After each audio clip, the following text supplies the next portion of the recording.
afternoon, everyone. I, Mudita Raj, Assistant Professor, Delhi Metropolitan Education, welcome you all to the 21st episode of the Vibrant India series. I also welcome all our viewers who are watching us live on Facebook. Vibrant India series, VIS, is an initiative of DME Media School for celebrating 75 years of India's independence. This series will be a year-long exercise. As a part of this series, we invite inspiring personalities for online talk, interview, and interaction with our students. The invited personalities for this series are from all walks of life and from all parts of the country. And today, our special guest is Squadron Leader Prerna Chaturvedi, a veteran of Indian Air Force and CEO of Evolet, leading e-automobile OEM. I would like to take a moment and introduce Delhi Metropolitan Education to our viewers. Delhi Metropolitan Education, DME, is an A-grade premier educational institute affiliated to Guru Gobind Singh Indraprasth University, New Delhi, and approved by the Bar Council of India. The institute offers BBA, BLLB, and BBLLB with BCI approval and BAJMC programs. DME believes in imparting world-class education to its students by training them to develop and enhance their skills. This education and training enables them in taking up challenges of the industry and creating a space for themselves with their competence and vigor. DME Media School is one of the most promising media institutes in the country. It offers BA in Journalism and Mass Communication. It is recognized as a school focused on the growth of its faculty and students through academic and co-curricular activities. Major flagship events and initiatives of the school include the BG Varghese Guest Lecture Series, Peer-to-Peer FDP, International Film Festival SIFI, International Conference ICANN, and Vritika, Convention of Media Students. And newly added in the list is VIS, the Vibrant India series. It is our privilege to introduce you to the guest for the 21st episode of VIS, Squadron Leader Prerna Chaturvedi. I request Ishika Shaw, first-year student, DME Media School, to please introduce the guest. Over to you, Ishika. Thank you, ma'am. Squadron Leader Prerna Chaturvedi is a veteran of Indian Air Force, aviator, and CEO of Evolet, leading e-automobile OEM, an experienced military aviator with an interesting, diverse background. She is an international business development professional and entrepreneur with 25 years of experience in the management of various organization structures, projects in aerospace and defense, besides a decade of hands-off chopper flying in most adventurous terrains, from glaciers to deserts. She has been at the helm of mission control for many search and rescue operations, earthquake, food relief, warhead trials, OP Vijay, amongst others. Ma'am is the first and only woman CEO to lead an Indian automobile OEM. She is also the first woman to command the Prime Minister's Guard of Honor, select youth ambassador to Canada and UK. Let us see a few glimpses from her life. Thank you.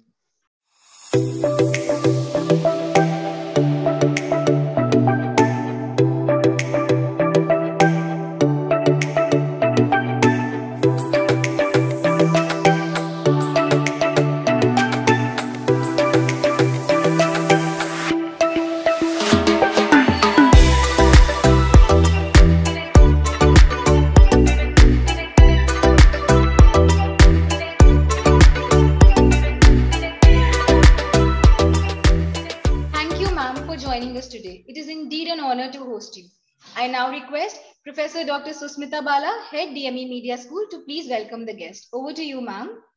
Thank you, Mudita. Thank you, everyone present here.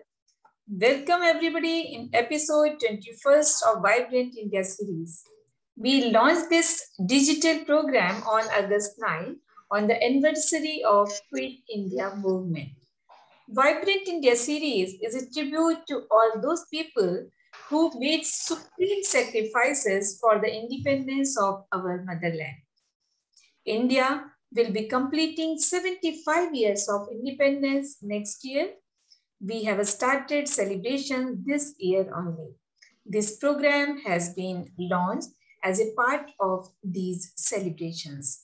In the first episode of Vibrant India series, our guest was Brigadier P.K. Saxena, who served the country in 2 wars. Following this, Madam Bhavrin Kandhari, a known environment activist, Professor Ujjwal K. Chaudhary, senior media educator and column writer, Dr. Nakul Parashar, science communicator and director of Vigyan Prasar, Dr. Monisha Behel, social activist from the Northeast, Mr. Rajesh Badal, a senior journalist, writer, filmmaker, Colonel R.K. Dargan, professor and advisor at MIT School of Communication, MIT University Noida, graced this program. To name the other celebrated personality in this series, Mr. Ashish Kulkarni, the pioneer of animation industry in India, based in Mumbai, Madam Tripti S. Jingle, an entrepreneur, Captain Dhamveer Singh, a versatile personality and army man, Madam Jyotika Kalra, member of National Human Rights Commission, Mr. Sanjay Banerjee, a sport journalist, broadcaster, Mr. Augustine Bellet, communication specialist with UNICEF, Captain Indrani Singh, a pilot and entrepreneur, Ms. Vibha Lakhera, a social activist, Mr. Arvind Gaur, an eminent theatre personality, Dr. Satchidanand Joshi, a writer and educational administrator, and Lieutenant General Sanjay Kulkarni, and Dr. Gurmeet Singh, author and global Hindi educator, were our guests. In the making of this country, we all play our roles as a soldier, doctor, engineer, educator, journalist, lawyer, environment activist, social activist, as science communicator, filmmaker, as human rights protector, as a journalist and communicator. Today, in this episode, we have an inspiring personality, scholar and leader, Prerna Chaturvedi with us, a veteran of Indian Air Force. She is vibrant, she is dynamic, she is true inspiration for youth, particularly the young girls. In this session, should learn from her. Welcome Prerna ji in Vibrant India series. Welcome you all. Thank you, ma'am. I now request Professor Dr. Amrish Saxena, Dean DME Media School and originator and ideator of VIS, the Vibrant India series, to address the gathering and take the program forward. Over to you, sir. Thank you, Mudita. So it's a matter of immense pleasure that we have entered into 21st episode. When we conceived this program, we knew that it was going to be a bit difficult in the sense that reaching out to the people that I had in mind was never an easy task. But then we are trying to reach out to all such people who would have made some significant contribution in different walks of life. And ultimately, the punchline is that we are looking for all such inspirational people from whom not only the youngsters, but everybody can get an inspiration from. So that is how we are grateful to Prerna Chaturvedi ji that she has agreed to spare her time for this program.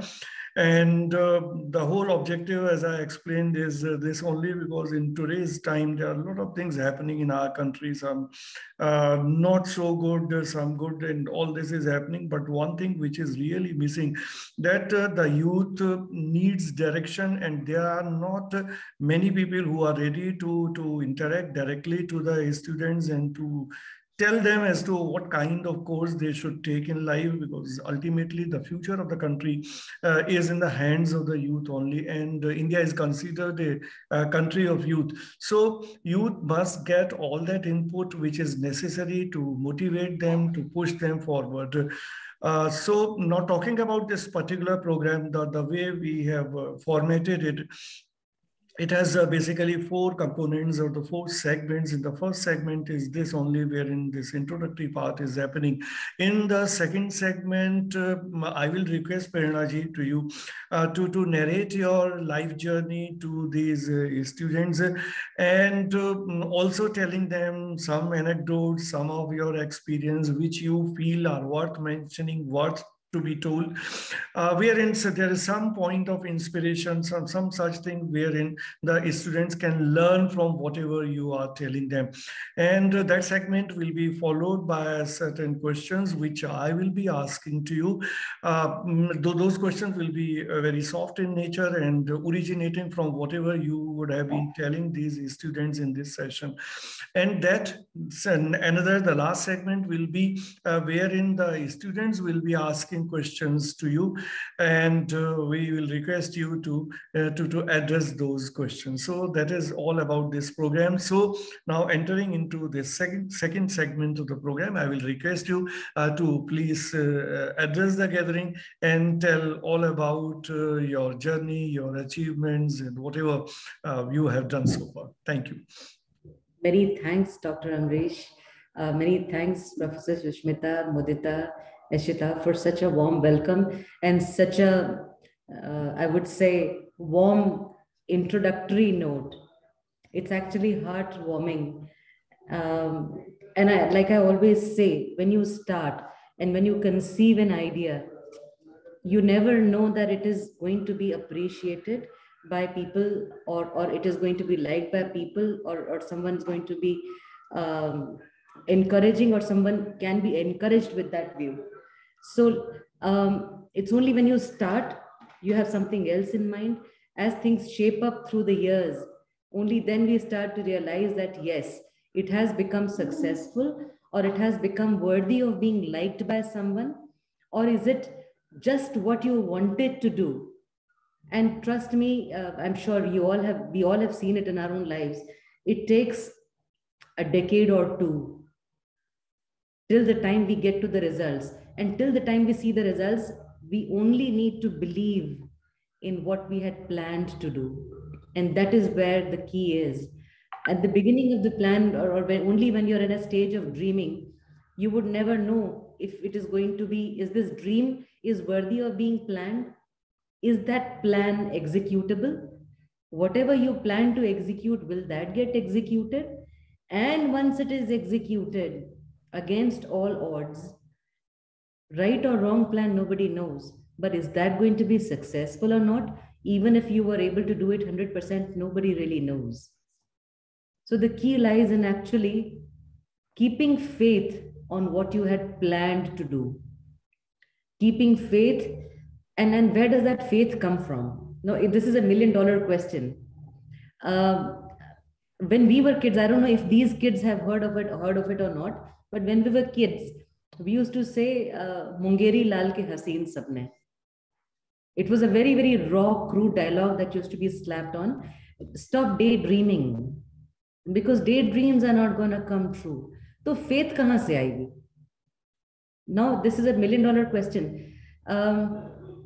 Blind love, love which is proven, just blind faith, in sab mein differentiate kaise karenge? How would you know if this plan is worthy of dreaming about, or is that plan is just daydreaming aur iska hona jana kuch nahi hai? More often than not, you will encounter 50 to 100 people who would say, this is flawed because I have not seen it happen in my entire life. And I know another 50 people who will vouch for it कि उन्होंने भी अपनी जिंदगी में ऐसा होते हुए कभी नहीं देखा. So who do you think you are? Are you the next God's own shit? Are you the next Rambo? Are you the next Spider-Man? Who are you? What do you think is special in you कि आप ऐसा अनोखा क्या सोच लेंगे कि वो executable हो जाए? But eventually होता तो यही है. आइंस्टीन तो एक ही बनता है. No? But faith कहाँ से आएगी? Now this is $1 million question. 100 चीजों पर आप faith कैसे करेंगे, या उसी एक चीज पर कैसे करेंगे? What I have learned is that this faith comes from learning. The faith comes only from continuous learning.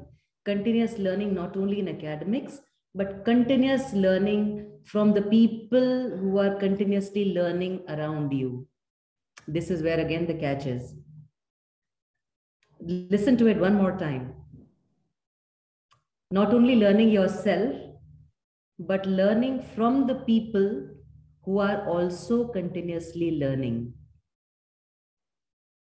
There are 3 lessons in this. And these are my lessons of a lifetime. You got to learn to learn. This is a $1 million art. People feel academics में अगर 100% आ गए, learning नहीं आई लेकिन वहाँ से. You got to learn. And that is always the harder way. You got to learn from, not only from your academics, but learn from people. Zaruri, and I'm seriously telling you as an aviator, I will just try and recollect that incident and I will try and condense it in some nutshell to be able to tell you. I have learned not from my own life, but I have learned 1,000,000 times from the lives of people who have around me, who have been around me.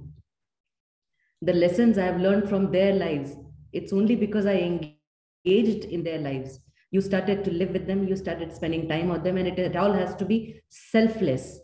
It has to be truly selfless so that the other one also feels and believes that you are doing it selflessly. Only then will they allow you into their lives, and only then will you be able to learn the correct lesson which needs to be learned from their life. Otherwise, 100% सच्चाई हमारी सिर्फ हम ही को पता होती है, किसी और को नहीं पता होती. And the third lesson in that sentence was to learn from the people who are still learning. The $1 million lesson which most of our parents have been telling us, which I keep telling to all my friends also, Sangat ka asar. This is what matters. Sangat ka asar doesn't mean that you pick that who do you hang out with, who do you sit with, who's sitting next with you in the class. No. Sangat ka asar means the people whom you choose to surround you. 80% of the times you will not have a choice. But the difference will come from what you do with those 20% of the people whom you choose. Fark bas wahin se aayega. 80% of the times when you don't have choice, which means आपकी class में कौन से 30 बच्चे हैं, आपकी choice तो नहीं थी ना ये. Choosing your parents was not in your own hands. Choosing your siblings was not in your hands. Choosing your teachers is again not your choice. What you do after leaving your class is your choice. Who do you go and watch that movie with is your choice. Who do you play that game of Monopoly with is your choice. And trust me, ये choice जो लगती है ना 100% है. It is 20% or sometimes even less than that. And as you grow higher and higher in your job responsibilities and also in age, ये percentage बहुत कम होता जाता है. It reduces to 2%, and then you have to make sure you have to make that 2% count for that entire 100%. उस 2% पर बहुत बड़ी जिम्मेदारी होती है. And I will tell you how that changes. Often people will keep telling you, teacher एक अलग चीज हुई, गुरु एक अलग चीज हुई. So अगर आप गुरु की संगत में बैठते हैं, now this is coming from a little philosophical bent of mind, but if you look at it practically, now the guru need not be the correct right or wrong. He may not fall into that category, but your guru could be a goon जो रिक्शे वाले से पैसा वसूलता है. सड़क पे चलते हुए बहुत सारे कुछ देखते हैं ना, एक्सीडेंट हो गया, किसी ने किसी को थप्पड़ मार दिया, पीट दिया, लेसन वहां से भी आता है. दैट गुरु, उसकी कौन सी बात आपने पिकअप करी और उसको कहाँ ट्रांसलेट किया, that 2% will have to make itself count.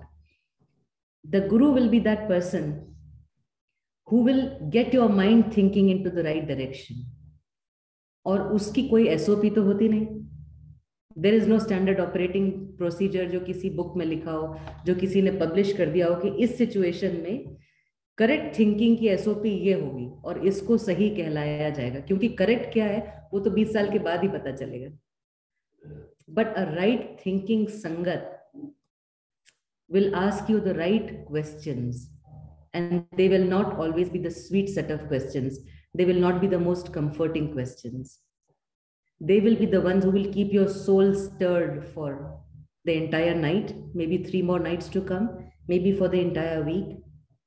And that sentence should keep echoing in your ears for the entire year. That is the hard question. As you grow senior, even in your jobs and workplaces, you do internships. I'm not saying that you need to position yourself with those people who make you uncomfortable. No, that's not the question. You got to keep looking at the person whose strategic line of thinking is aligned with where you want to go. There is again no right or wrong. When his strategic thinking is right or wrong, वो जो कहता है कहने के उसके style से अच्छा लगता है या उसका सेंटेंस अच्छा, we don't know. We really don't know. It is that person जिस संगत में आप बैठे हैं, are they thinking in the right direction? They will change the way you think and operate. Lot of times you would have seen कि जब class में कोई एक डिबेट चल रहा होता है, somebody asks a very stupid question, and this is the first sentence that comes in your mind when you say, this was a stupid question. You wasted that 5 minutes of the entire class by asking that question. और वो discussion ही कहीं और चली गई and you still haven't got your answer. Is this what I really wanted to write in my exam? जिसके लिए मैंने सवाल पूछा था, why did somebody ask that question? इससे अच्छा तो आप इंस्ट्रक्टर को बोलने देते ना. और अगर उसी 30 लोगों के क्लास के ग्रुप में if there was somebody who was the intelligent or strategically right thinking person, they will ask that one question जो बाकी 29 लोगों ने सोचा नहीं था, which was the right question, which actually got all of the team as well as the instructor and the guru to think and search for that answer, wherein it was a learning for everyone, which means कि सबका वो class का जो 45 minute का time था वो waste नहीं हुआ, और जो लास्ट के उस क्वेश्चन के बाद के 10 मिनट थे उसमें वैल्यू ऐड हो गया. Automatically, when you ask yourself the right question, you will know that this is the right sangat that you need to keep in order to go where you want to go. It has to be aligned. Right or wrong to kuch hota nahi isme. It just has to be aligned with what you're thinking. So you're learning from the lives of people who have learned and have learned to continuously keep learning. These are the people who will never let you down. Honestly, I learned from the people who were in my camp. And this is where I felt I got the key to learn. I was doing a high school. I was a Hindi medium student. I have studied in Saraswati Shishu Mandir for a major part of my school education. Masters and some Sanskrit debates across states and everything else. But when it came to doing English, bada mushkil tha bhai. And it is then when you are earnest, when you're rightfully trying to learn, आपको कहीं ना कहीं से वो correct guru पहचान ही लेता है. I'm a firm non-believer of bhagya and destiny, and I'm quite a fauji in that trait. I just don't believe in this. But I think through last 30 years, I've realized that if your karma was right, guru apne aap kahin na kahin takra hi jata hai. So that guru, he again picked me up and then he pushed me that till the time you start speaking English, I'm not able to listen to you. This is where I learned the next lesson, which was not only learning, but also being able to communicate what you want to say. So the second trait, which I felt was the master in being a successful person, in being a happy person, in being on the right track. One was learning, the second was communicating. The moment he said, girl, unless you're talking in English, I cannot listen. In one sentence, he had pushed me beyond my limits. कि अगर इस limit के बाहर perform नहीं करोगी तो मैं तो सुन नहीं रहा, which I am going to listen to somebody else. So his communication was not only verbal, but his communication was striking my behavior pattern. So एक sentence बोल के वो तो निकल गए. In that one sentence, he pushed me beyond my limit, to which he struck the chord which was intimidating me. Intimidation क्यों हो रहा है? क्योंकि आप बोलने में झिझक रहे हैं. Because you feel that Not because you're a poor communicator. You can communicate in Sanskrit. It's just that nobody else understands Sanskrit. Well, that's your problem. But practically, that my problem has remained my problem क्योंकि अपनी बात आप किसी और को समझा ही नहीं पाए. And that communication was the word which I learned from that day. That communication, it was easy to pick it up. It was easy to communicate when you had no agenda to communicate, when you had no motive, when you had no vested interest कि मुझे इस method से उसको ये इतना ही communicate करना है. वो मेजर करने के लिए बहुत स्पेशलिटी चाहिए. The moment we leave life, the moment we let it be simple and straight, life becomes very easy. So the most difficult thing is to communicate simple and straight. Accuracy, brevity, and clarity. Chota, saaf suthra, straight. Communication, which means keval verbal nahi. And in your domain, this is the biggest strength. Listening is the biggest method of communicating. Listen well. सिर्फ सुनना नहीं, समझना होता है. कहे हुए शब्दों को तो कोई भी सुन लेगा. You have to understand what has not been said. This is again where the key lies. Words 80% scope fill कर देते हैं, पर understanding 100% वहीं से आती है, उन 20% शब्दों से जो बोले नहीं गए. Communicate in your demeanor. I can tell you as a Fauji, I have learned from Fauj, there's nothing that communicates better than your demeanor, which means the way you present yourself, your facial expression, kya kapde pehne, are you sitting, are you slouching, are you staying laid back, are you crossed, are your feet crossed, how are your hand movement going, are you pointing to people when you're talking to them, so many things. Basic, बहुत basic, सुनने में बड़ा basic लगता है, but who likes to be shouted upon? Nobody does. Unless you want to make sure that you want to put someone in a place. And this also, I learned from one of the meetings, and there was a tough call I was presented with. And I was in the junior most position, wherein I could not have raised my voice, defended, argued. Fauj mein bade protocol hote hain, but you can still communicate. And in that chota sa sentence, chota sa episode, so somebody was speaking to me, and there were 5-6 people जिन्होंने काफी कुछ communicate किया हुआ था in order to put me in a corner to get to a decision there. And I was in a very tight corner, very tight corner. So आप argue कर नहीं सकते, जवाब पलट कर दे नहीं सकते. Even if somebody keeps screaming and yelling at you and asking for an immediate decision and a confirmation and everything else, and you sign these papers and do everything else, what can you do? I chose to stay silent. Not one word. Not one word. And when everything finished, the gentleman left the office whilst 8 of them were waiting outside, and I overheard. So when he was leaving, I just said, Jai Hind, sir. Without signing, without even looking at the paper. I didn't even look at it. Message conveyed, right? I didn't even look at it.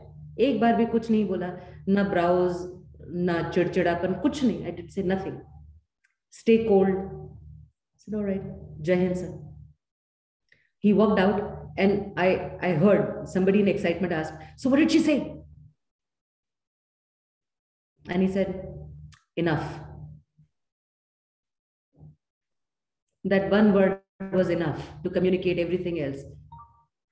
So I realized that mode of communication was not only in the choice of words on what needs to be said, what does not need to be said is the biggest tool to communicating right.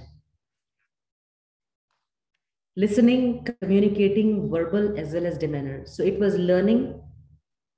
It was communicating well. Communicating is also important when you want people to believe or have faith in your dreams on what you want to do. Learn to आपने कर लिया, But you know what? All of us really need to become very good salesperson in our lives. We need to sell a proposal to our parents to begin with, that this is what I want to study and this is the class I want to join. And this is where the biggest salesmanship starts. I don't know if all of you have, how many of you have experienced fights with your brothers and sisters? You need to sell your idea and you need to sell your conviction as to why you were right in that fight and why your brother was wrong. I'm the only child, so I did not have those acute pleasures of getting into that argument there. But eventually I had to learn that salesmanship somewhere else in life.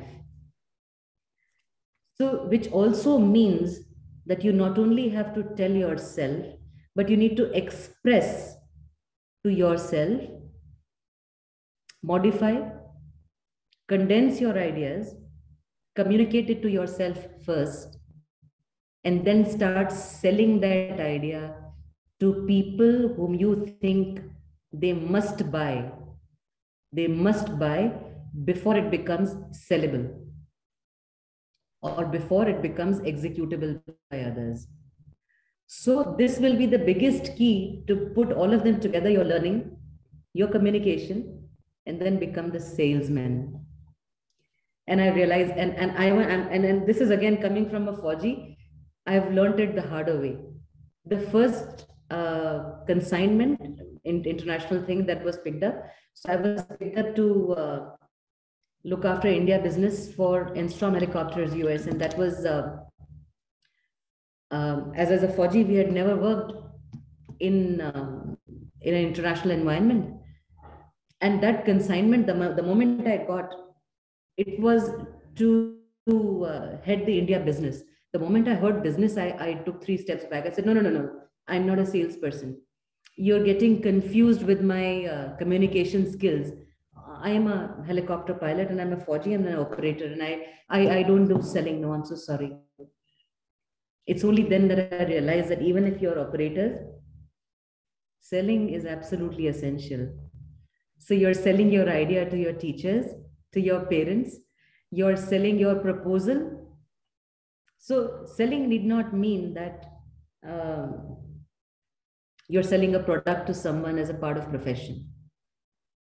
Selling means you need to be able to convince people, and convince tabhi hote hain when your learning is right and you're able to express it without any tone and tenor. उसमें आपके personal vendetta को कहीं reflect अगर नहीं किया आपने, और वो आपने सिंपली अपनी बात कह दी, और अपनी बात सिंपली कह पाना सबसे ज्यादा मुश्किल काम होता है. I can tell you, I was the only woman in my course when I joined flying in the Air Force. Only one female in the course. And I'm talking about those times जब internet नहीं था, जब cell phones नहीं आए थे market में.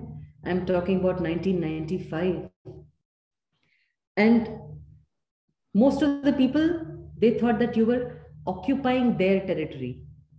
Most of the men, because you also need to see that these are the people who were not raised, who were, जिनकी upbringing ladies के साथ नहीं हुई थी. So they were not sure कि when she looks like a woman, what to do with her. They're only seen women in their homes as mothers, sisters, or wives, or girlfriends, but never got the chance to even study with them as adults. So they could have gone to maybe co-education schools, but you're looking at people who've been to XNDA, and they are your teachers and instructors, not only your colleagues. None of them. Us puri territory mein, there's no influence and there's no accommodation of a woman. So when she walks in, looks like a woman, you don't know what to do with her, because you've been dealing with women differently in your personal life. You don't know how to place them in a professional life. So which means you look like you are sort of violating my space. So it's a double challenge. You not only have to make yourself comfortable in that domain, you got to make sure that all others, all your colleagues, seniors, your commanders, and your instructors are also made comfortable, और उनको comfortable कौन बना सकता है इस environment? You yourself.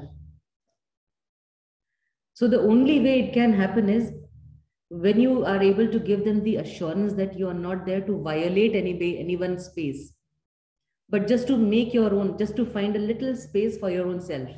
Bas utna chota sa. And that communication more often than not is not by speaking or by demeanor. It comes only by doing. And that's the last step to closure of whatever you do. You got to do it.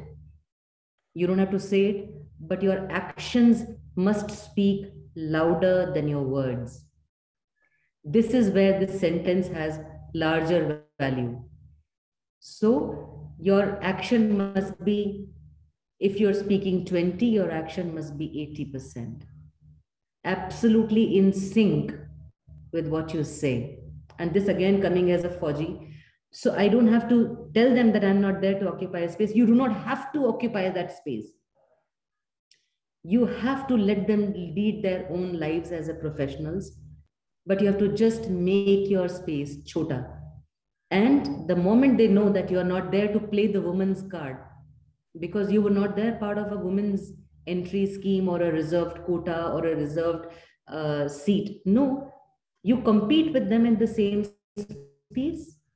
And wherever you fall, himmat rakhni hoti hai just to get up and say, all right, this is something I'm not able to do. It doesn't mean that you have failed. It means as of today, I do not have the capability to do it. Can somebody please help me do it? The moment you come across and say, today I'm not able to, I want to be shoulder to shoulder with you, but today I'm not able to. So let's say you were supposed to run 10 kilometers. I could do only 6. You can say that, all right, I'm not able to finish, but I will walk it. I will walk the rest. I may take another 1 hour, but I will finish. Let me fail miserably, but I will go through the whole process. Doesn't matter. And the fact that you've said it, your actions start speaking, which means your efforts have not stopped. There's nothing much more encouraging to anybody else. Nobody wants to see success, but everybody wants to see you in the right space, to keep trying. That is success. That is 100% success by all means. The moment you're able to show that you mean to do right, and you're on the right steps to trying it, nobody would ever discount you. Nobody would ever discount you for it. Trust me. And this is when you're able to complete the entire circle, from deep dreaming to planning, to learning, to communicating, to convincing everybody else, to being on the right track. Track right था कि नहीं, जो चाहा था वो मिला कि नहीं, कितना मिला, वो तो 20 साल के बाद पता चलेगा.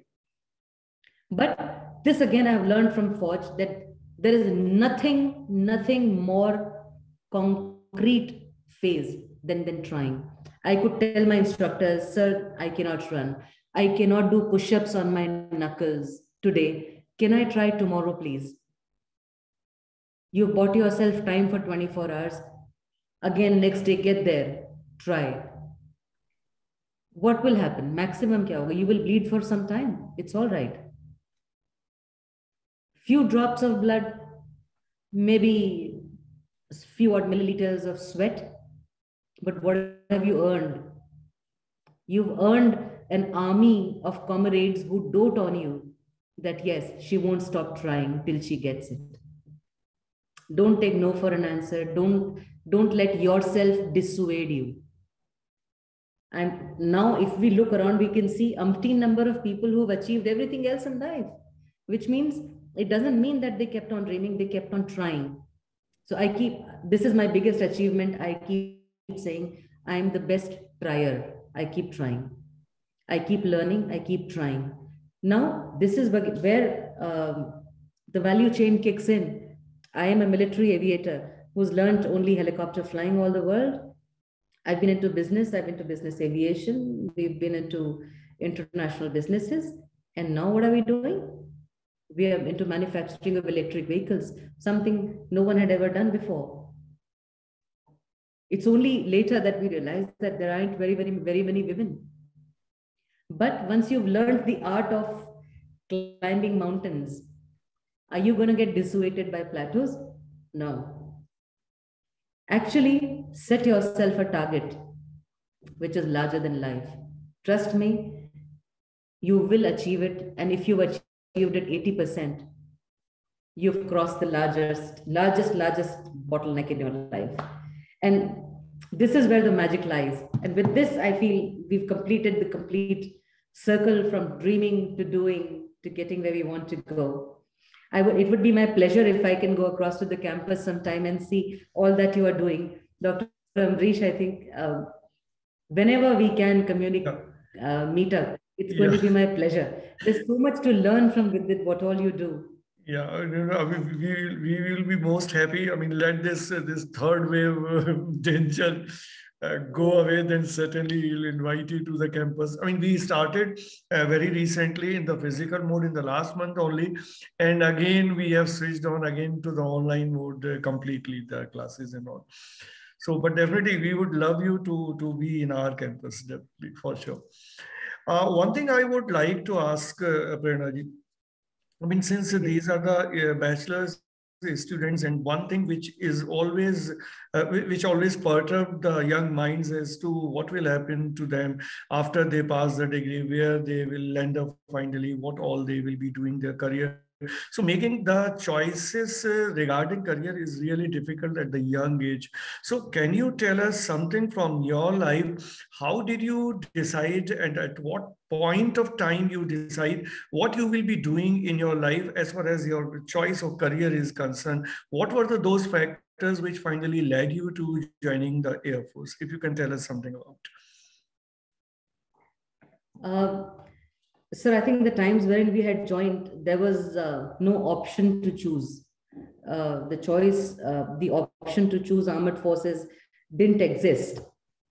And we dreamt, we really wanted to be there, but there wasn't anybody else who was backing this. There weren't any other people who wanted to be as a colleague who would want to join the armed forces. So ऐसा भी नहीं था कि 3-4 लोग इकट्ठे होके apply कर देंगे. It didn't happen like that.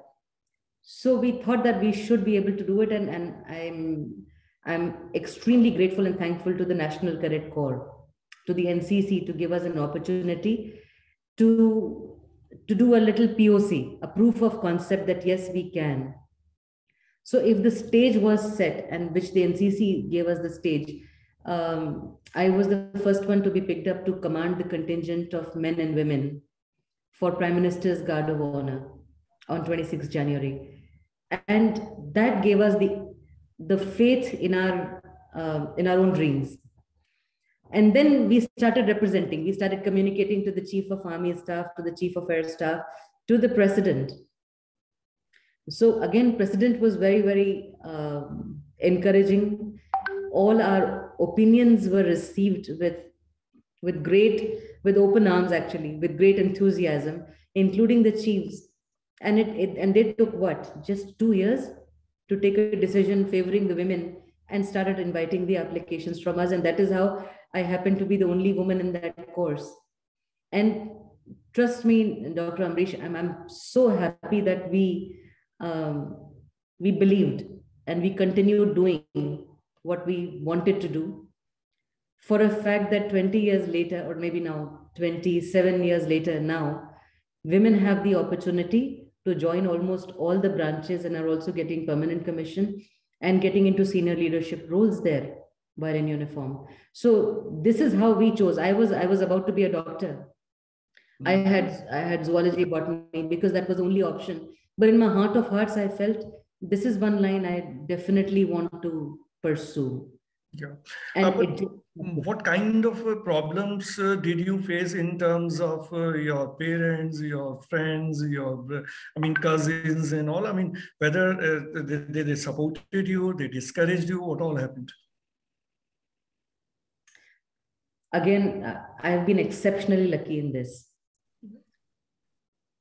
my friends somehow, the kind of friends I made while I was at the NCC, and the kind of gurus who, I can't say I picked them up, they were the ones who picked me up and brought me on the right track of thinking and doing. My friends were again all 3-4 years senior to me, and they were all joining army. I learned so many lessons from them, the way they endured their training academy, what should be done, what should not be done in those places. They were all encouraging, or almost everyone kept on holding my hands and then kept me on my toes while running, while learning, while shooting, national shooting.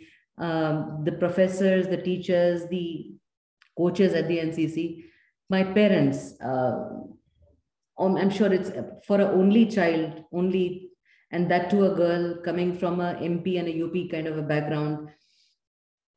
There are a lot of conceptions, misconceptions. There are a lot of perceptions on what this line is going to entail, because I myself don't know what am I going to pursue. How would they fathom? And that too coming from non-military background, you only hear stories about what are published everywhere else. And I can only say that they were the most open-minded set of parents I've ever met. Till date, I also question myself if I would be able to give as much liberty to my own kid. I tend to doubt myself. But that kind of liberty and faith, and just to say that, all right, go on doing. Yeah. Let's see where it goes. Let's see where it reaches. Go on. How did it happen? I mean, how did you decide whether you will join the army? I mean, defense forces, fine, but whether army or air force or navy or what? I mean, how it came into your way? It's a very silly influence, I must tell you. It's a very, very silly influence. I was watching a movie, and the moment you see Tom Cruise do something like this, get into a chopper and start flying, I said, oh my God, this is what I wanted to do. It's a big joke, but this is where it started from. So, and everybody said, oh, hello, you don't look at that hero doing something. He's not getting paid for flying in the army there. He's an actor. I said, well, the task he was doing is for real. Yeah. And that's what I wanted. How long you have been flying, and do you still fly? And what was your, any peculiar thing, any exceptional thing that you want to tell us as a flyer? I mean, as a pilot. I was commissioned for a 10-year short service commission in the Air Force. Lovely to fly. I've been telling you, I think I must confess, that was a life I had not even dreamt of. I got more than I dreamt. I think God's been really kind. And this is where, again, I feel the karma comes back at you. So if you are honest in your effort, you possibly would end up getting more than you asked for or more than you even deserved. God's been really, really kind. I have not flown for profession after leaving Air Force. I really did not want to spoil my taste of flying. But now, for so many years, but I've been flying otherwise. And now I think we are in a space wherein I would be able to teach a lot of students the way we have learned life and the way we have learned flying ourselves. So we will set up a flying school ourselves.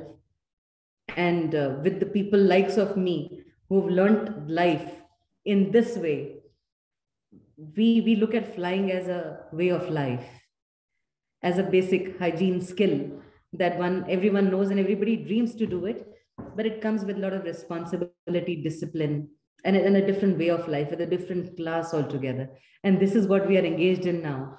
So I don't fly for profession, but I do fly for teaching others to fly and to be actively engaged in that environment with all our students. As we understand that you have been involved in several operations as a pilot. So can you tell us something about the operations you have been involved into and the kind of service that you rendered? The most satisfying job a helicopter pilot can do is to save lives. And this is the primary role that we have played. I can't tell you the kind of pleasure it gives you even after you are dead tired of from flying from sunrise to sunset non-stop, land rescue operations, during landslides, flood reliefs, earthquake operations, the Bhuj earthquake, the Chamoli landslide, we would fly to them to give them support services, ration, food, whatever. We would bring back people who were at the verge of losing their lives. And I can't tell you how much soul satisfaction it gives when you again reach back 3-4 days later. You don't know that person, is asked, what happened to the guy who we brought in yesterday, who we brought in day before, who we brought in 4 days back. What satisfaction it gives if somebody tells you that, yes, he's alive and he's made it, that the life could be saved. Although it is the toughest possible operation, you do not get placed to operate. And of course, the Air Force was also conscious of sending women in that space, because culturally, we are not an Indian culture of those years was not tuned to that fact that you don't send your women in the house to go bring back people from a battlefield. You typically send your men out there. And when all of them are exhausted, only then women go. Women typically are not our first choice to send into such a role, right? Yeah. We are not groomed like this. But yes, typically, again, I was blessed in people who would look at you as a gender neutral professional. And we were continuously operating in those roles. Blessing, it's a pure blessing. So when you retired, so what was in your mind? What did you decide about your post Air Force occupation or business or whatever? What was actually in your plan? What kind of planning you did, and where you landed finally? The things that you have been doing after that. Honestly, there was no plan. When I left, you can say the love tank was full. So you felt that you signed up for a commission, and to even get into the uniform itself was task achieved. And to sail through the next 10 years of service and complete the commission, something, it felt like you've ticked all the blue boxes, right? And job done. कि अब इसके आगे कुछ करना नहीं है, कुछ बचा नहीं है. And so practically there was no plan. So I just let life take its own course after I left. And I took a break for a year or two, and I traveled a lot. I traveled across the world. I traveled to many countries, and again started to learn life in a different manner altogether. What more and what beyond this? And I think it was important to learn more about myself, how I had changed in the last 10 years. And what more is it that I would want from my life? And picked up a lot of threads, learned too many new things, and then got into the field of, when I was telling I was picked up by Instrom Helicopters, I went back to IIMs to learn. I did my executive management after I finished the services. And so that was another phase of learning, wherein went back to IIMs and started learning from there. And it's only learning from there that we moved into the corporate shoes and got into the roles that were assigned at those times. And then life has moved on. Getting into the field of electric vehicles or getting into flying training was not even planned at that time. Yeah. But this is where we are. Yeah. So moving on to the third segment of the program, I will urge the students, those who want to ask questions to Prerna ji. Yeah, students. Yeah, Ishika. Yes, good afternoon. Ma'am, I want to ask you that in all your ups and downs of your life, what was your success mantra? Success mantra, I think, I can't say, I can't say if I were sure successful. But the way to address things was, I think if I were able to find the right people to live with, and if we were happy, I would call it job done. That was aim achieved. And with all those people whom we were learning, the aim was to be able to make sure that they are tied to you for life. If you've been able to build that bond with them, professionally and personally, the job is done. So I think building those personal relationships and building your team has been my biggest mantra. So the team building, not only in friends, but also in professionals, that has actually taken us to many, many distances. Shiksha, can you come on camera? Or the question that Shiksha wants to ask, she has put it on the chat. Though I'm not able to exactly understand, but I'm just reading it out for you, Prerna ji. She asked that at Supreme Court just gave allowance to girls in NDA. I want to ask that why it took this much long time for this access. Unless you pass nursery and class 5th and class 10th, who would get you into master's degree? So if women had not proven that they had the ability to be able to withstand the test of time, withstanding the test of time is the biggest key. We are not the same the way we were in pre-primary. We don't remain the same when we are in college. And we change. We change when we get to our jobs. We change when we get married. We change when we have kids. So when you take on a commitment, you need to stand the test of time and prove that you will remain consistent. So it's only when the initial batch of women have proven consistent performance through decades that the society has also accepted them in the way they are and bestowed on them larger and heavier responsibilities because you've proven that you can live up to it. That is why it has taken so much time. The first batch having done 5 years and then 10 years and then 14 years and then fighters and then getting into command roles and leadership roles and then NDA. Mudita, are there more students to ask questions? So there is one more question in the chat box. Yeah. This is from Khushi Sharma. She wants to know what is the most memorable and the proudest moment of your life till now, ma'am? Wow, it would be extremely unfair on the other incidents if I chose even one.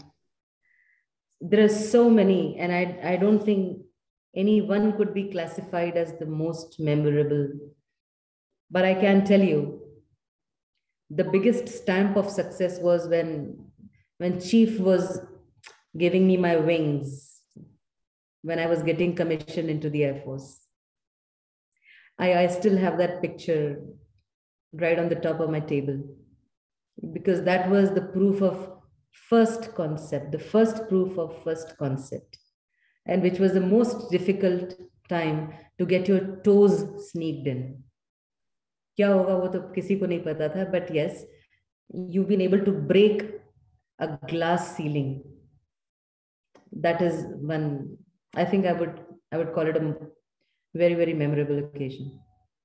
Yeah, and one thing I would like to add here, since in our college also the majority is that of the girls, so you were the first woman to achieve that distinction.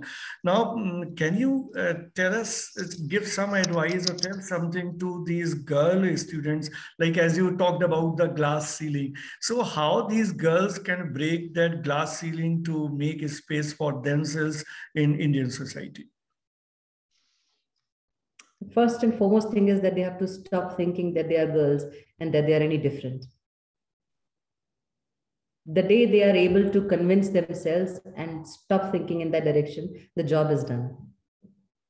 And they also, not only they have to think, they also have to make sure that the others do not see them. They have to make sure that when you see me as Prerna, not as Prerna the girl. वो prefix suffix अपने mind से drop कर दीजिए, बाकी सब अपने आप sort out हो जाएगा. Your action will start talking for yourself. Right. Jyoti Mishra, you want to ask question? Ma'am, good evening. Good evening, Jyoti. Ma'am, I want to ask you, what are the top skills needed for this field? What are the obstacles? No, ma'am. What are the top skills needed for this field? For this field? Top skills. That's the important Yes, skills one should have to get into the field of defense, right, Jyoti? Yes, ma'am. Yes, ma'am. Top skills. Thank you, Jyoti. Again, the top skill is continuously learning, perseverance, and being an honest one person, honest to yourself. You could be anyone, a good creator, honest to being doing that.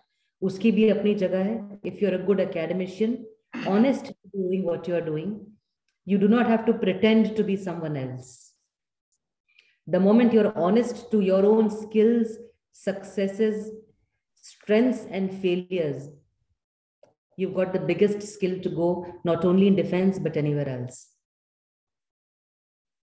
Right. Honest, and I would add on one more thing, and a team player. Team player. Bahut zaruri hai. It is always the team that wins. So now we move towards the closer of the program. I believe there are no more students. So there is one more question from Shashank. Okay. He wants to know, how did she feel when you command the PM's Guard of Honor as the first women? Your feelings? Oh my God, top of the world, I can tell you. We were exhausted, physically exhausted. But on top of the world, despite being completely physically exhausted, we couldn't sleep for 3 nights. And not only me, it was all the group of friends of men and women put together. Everybody was equally happy. But I must commit, I must own it up right now. I got that command not because I was the best. I was the second best. The best was still a guy who was from my same directorate. And he was super nice. I was what, 5 feet 7 inches, and then still a girl at that time. I was what, 17 years. This guy was a 6 foot 2 inches tall, broad guy, extremely fit guy. And this is something he was doing for 3 years. He was far better than me. I was his second best, but we were from the same directorate. And considering that if I were to doing it, our entire directorate would have won 4 times the points. And it was his training that got me up to the mark. So I may have been the best amongst all girls, but if I were to compare, I was still second to him. But that place was offered to me. He said, because if I move away, there's nobody else but you who will take it. And you are the one I want you to take, because I feel you would do a good job. And I feel that you would be able to lead the entire team better than me. That was his feeling. If he comes and says, I think you would do a better job, I think I got it because he also believed so. But he was the first choice, I'm still telling you. So now, Prerna ji, I feel students have got now charging. So many more students are coming up. We will take 1 or 2 questions at the moment. Aditya Gosai is here. Yeah. Aditya, ask your question. Jahan ma'am, my question to you would be that you served in Air Force for almost a decade, and when you retired from Air Force, how your daily life and routine went for a toss, because in defense we guys live in a very, very disciplined environment, and to a corporate life where everything is very casual in comparison to defense.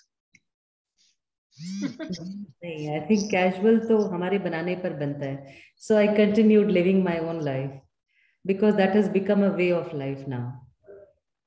And trust me, it is not about how you follow timelines or time discipline or something. That's a different issue, but the kind of discipline you follow in being yourself and along with the team, that is a more important discipline. And that is something which hasn't changed a bit. I don't think it can change in this life. Perhaps not even in the next one. Tanvi, ask a question here.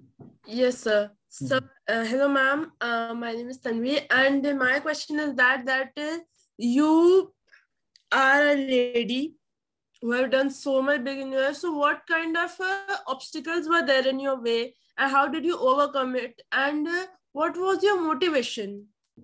I would say, उस वक्त तो motivation नहीं था. The only aim and objective at that time was not to fail myself or the others who've put their faith on me. So if you are the only one who was doing the course as a woman amongst others, you did not want to fail yourself. You didn't want to take no for an answer. but you didn't even want to break the trust and faith of others. So you just carried on regardlessly. You got to sort of sometimes switch off your own mind and continue doing. Don't feel good or bad. Don't feel tired or elated or too happy, too excited, too tired, nothing. Just switch off your mind, switch off a sentiment and continue doing. Just dedicate. थोड़ा तपस्या सी करनी पड़ती है, and I think शायद इसी को तपस्या कहते होंगे. पिछले कुछ centuries back शायद इसी को तपस्या कहते होंगे. This is what it is. We just kept on doing. Bhavya, you want to ask something? Yes, sir. Good afternoon, ma'am. I would like to ask a question. That is, how did you imagine military life before you joined? How did your perception change after serving it? Sorry. Brilliant. Brilliant. You feel that when you get to a forge, in that you're going to be in the most regimented, structured life, wherein everything is going to be tuck by the clock, and as the seconds go by and everything else. It's only when you get there you realize it was structured, but it wasn't structured for you. It wasn't structured for you as a new entrant. You have to structure yourself in that regime. It is structured for that organization, and you have to restructure yourself and fit in that block yourself. So molding आपकी अपनी करनी होती. Organization, और उस organization को बनाने बिगाड़ने वाले भी आप ही हैं. आपके जैसे 10 होंगे तो उस organization का structure, sentiment 10 साल के बाद change हो जाएगा. So then you realize that the onus is no more on the organization, but is on you, because you are the one who's making it. Sure. Thank you, ma'am. Shiksha, your question has already been asked, so we are moving. Do you want to? One more. Yeah, ask fast. Actually, ma'am, हर किसी के life में एक phase ऐसा आता है जिसमें वो उसके एक सेल्फ डाउटनेस वाला मोड हो जाता है, बहुत ज्यादा लो फील करने लगता है. तो आपके लाइफ में वो कौन सा था और आपने उसे ओवरकम कैसे किया? वो तो उस एज में भी आया था और इस एज में अभी भी आता है. When we were doing this startup at Evolet, it's a new domain, it's a new industry, and you are a startup yourself. So there are endless reasons to doubt not only yourself, your positioning, but your team and your decision, and also where the entire industry is going. क्योंकि ये तो industry भी अभी structured नहीं है. So endless reasons. But the only way to overcome is to continuously keep learning. That's the only way. And learn from not only the sources that you know, but also from the sources that you were not aware of. You got to continuously go on. Deepika has put a question in the chat. The first part of the question you have already answered. The second part I am reading out. उसका कहना है कि हमारी society बहुत judgmental होती है girls के लिए. तो ऐसे में what kind of problems you faced? Judgmental, I think हमारी country में भी होता है, बाकी countries में भी होता है. It's just that किसी नजरिए में हम ज़्यादा judgmental होते हैं, किसी नजरिए में कोई और countries ज़्यादा होती हैं. There are very few countries which are 100% true on gender parity. Norway, Netherlands, and those kind of countries. Not even states. Normal, जो हम सोचते हैं कि शायद अमेरिका में होता होगा. Even the USA is not considered as much neutral to gender parities. सब जगह ही होगा, और naturally so, because you are not born the same, right?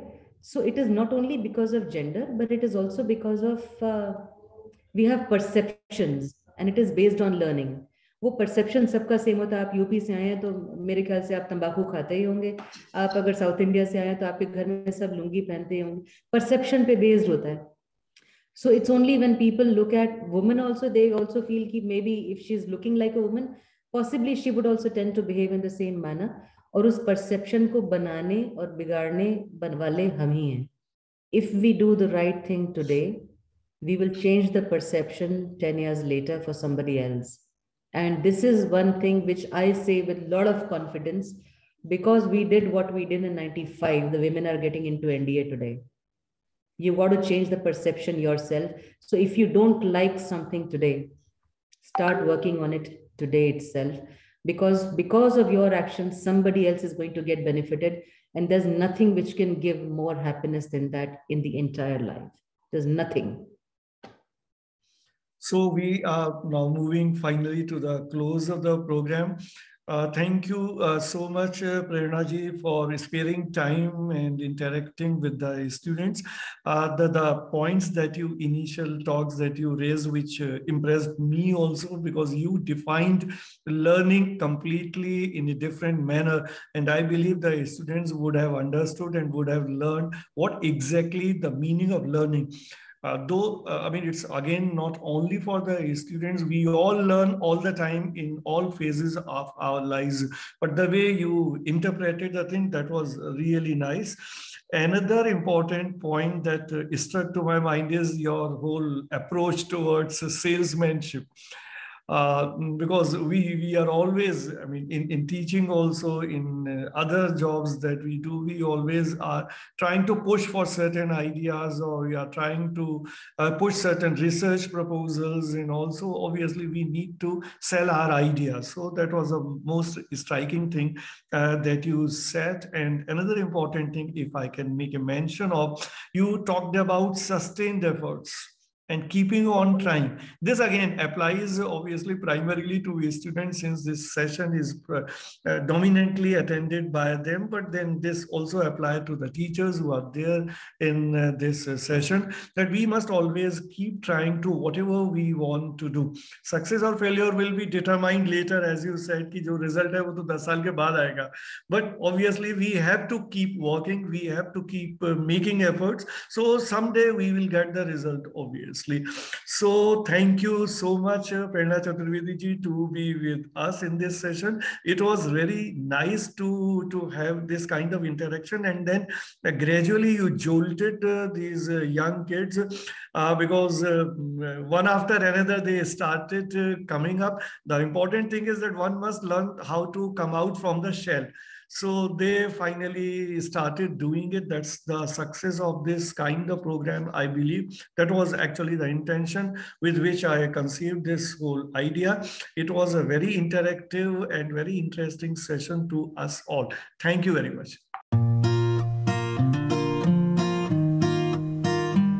The first impression that comes to our mind about any college: tall buildings, big classrooms, large lobby areas, thick books, IT labs, assignments, class tests, and projects. Nothing besides that. Every hour, minute, second spent here help us carving and shaping our persona, cultivating innovative mindsets for the challenging world. Learning is a lifelong process. Sharing knowledge, inculcating values of life, spark the innovative horizons of mind. Fun and frolic is the nature of every nook and corner here. A daily dose of thrill we are sure to get here.